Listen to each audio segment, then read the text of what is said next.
Владините коалициони партнери почнаа да му вртат грб на Ковачевски во однос на францускиот предлог. Откако вчера Либерал-демократската партија и Демократски сојуз го одбија како неприфатлив, денес се спротистави и Дом кој побара владата да го одбие. Останувам на ставот дека отворените прашања со Бугарија треба билатерално да ги решаваме и тие не треба да бидат причина за блокирање на македонските евроинтеграцијски процеси. Секако, македонскиот јазик и идентитет не смее да бидат предмет на преговори. Факт е дека ние ги исполнивме сите услови за почеток на преговорите со Европската Унија, што се потврди со одлуката на Советот за општи работи на Унијата од март 2020 година.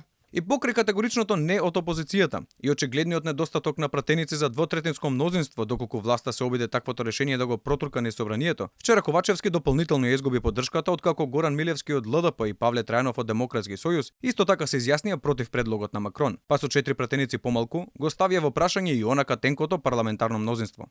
За сега силите во собранието не одат во прилог на владата која без представниците на ЛДП, ДС и Дом брои само 60 пратеници, што не представува парламентарно мнозинство за владење. Во моментов се уште се чека став од владиниот партнер НСДП, без кој Ковачевски во парламентот ќе има поддршката од само 58 пратеници. Главните владини партнери СДСМ и ДУИ се уште тактизираат и се без став за францускиот предлог.